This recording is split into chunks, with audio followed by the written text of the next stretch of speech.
Alrighty, let's hop right into it. Candace Owens versus Nick Fuentes on Race IQ. Interested to see. Oh my God, Candace Owens, you better not coon. You better not coon. You better defend. Let's go. You don't think that there's group differences on average between the races? I think, no. Just to be clear, I think there would be group differences if you took it, like we were talking about, an American versus somebody who graduates college in Europe. There'd be tremendous differences. Not tremendous, but yeah, there would be slight differences, but you don't think that racially there's differences between races? I think, yeah, because we have huge differences culturally. So going to your point of saying, I don't want to live in a black neighborhood, well, either does LeBron James when he gets money, right? There's a reason for that, because there is something that's happening culturally in black America that's going on for a very long time. But that thing... I don't listen to neither one of these fucking jokes for people. There are plenty of black middle-class neighborhoods that whites would enjoy to live in. Plenty. Plenty. There's one right down the street from me. Literally right down the street in Fairfield, Ohio. Right down the street, there's a black neighborhood where no crime is happening, and there are many black people that live in that neighborhood. There's maybe 1 or 2 white people that live in that neighborhood at the most. It's a middle-class community. There are plenty. Don't listen to that shit. Don't buy into that stupid-ass media shit. This is the shit that keeps us divided. People like these two motherfuckers. I would argue didn't exist in... What about in Africa and Haiti? I mean, they're killing each other in Africa and Haiti. Everywhere where they are, you have these problems. Yeah, I'd like to look into... Both of those places were disenfranchised by colonization. Haiti was robbed of the massive amounts of resources that it had. It was the first nation to free itself from slavery. And the French and the Americans, both of us, I'm not saying us, but both of those groups played a role in why Haiti is the way it is now. It was disenfranchised, it was robbed of its resources, it was robbed of its finances, and that's why it's the way it is now. And it's trying to build itself back up. And it's a process. It takes time. Not saying that the leaders also that came into Haiti weren't a problem as well. There were many coups, many leaders who came in who did the wrong things, who trusted people that they shouldn't have trusted. That's why the country is like that. And there are plenty of countries in Africa that are building themselves up. Ethiopia, Burkina Faso, where that's building up. Nigeria is building itself up. Cameroon is building itself up. Libya, under Gaddafi, was building itself up until we came over there and wiped out Gaddafi, and you know, it was building itself up, but there are plenty of countries in Africa that are building. Rwanda, plenty of countries that are building themselves up.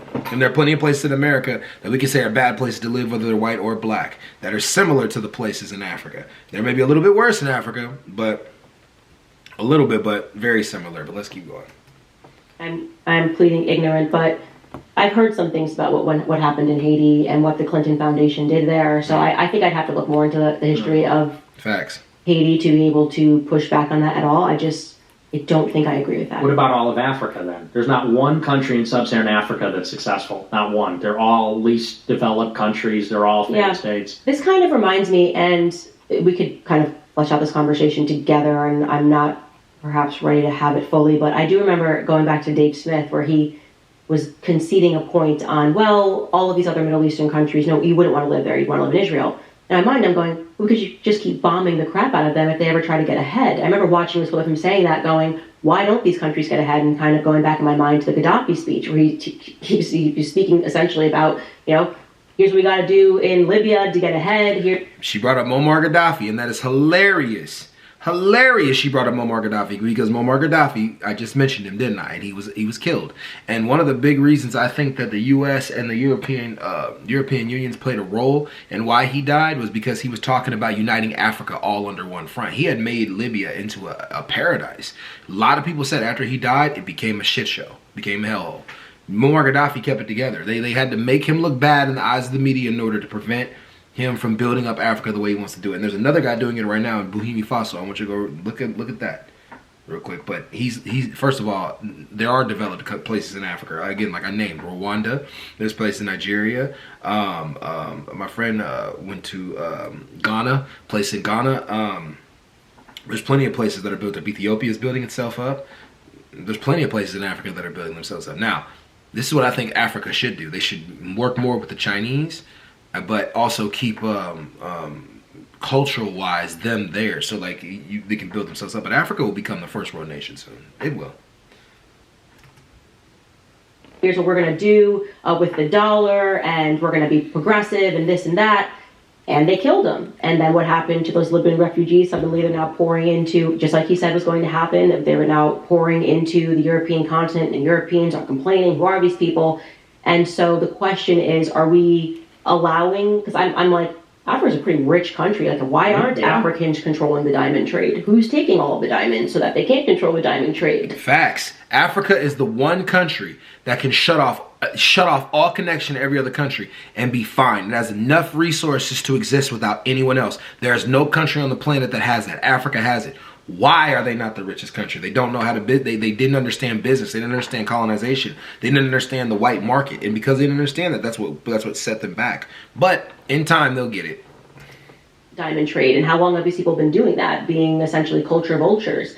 That's kind of the journey that I've been on now in terms of really trying to go back and look into history to see what's happened. Mm-hmm. And I never trust myself when I have a perspective now, because I realize how much of my opinions and beliefs were shaped by the public school system. Mm-hmm. And so I don't think you're right. I think that there has been a very sophisticated effort to, just like you would say now, in terms of people that are intentionally attacking Anglo-Saxons. I'm just learning about that there were these books that were written we must genocide the Anglo-Saxons that were going on for a lot longer than I realized.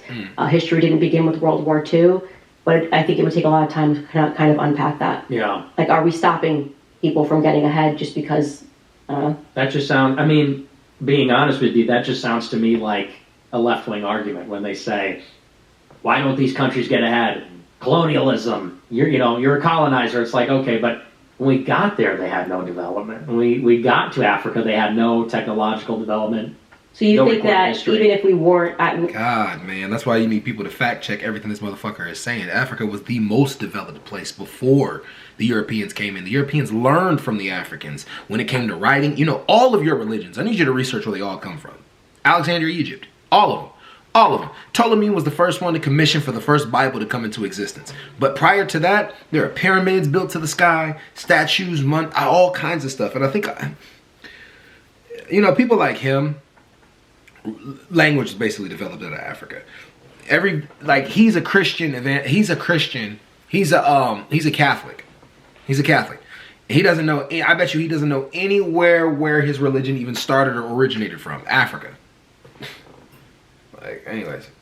Okay. War, and sure, you could say you think that's a leftist argument. I would only push back on that because I've learned so much about just like recent history that I didn't know.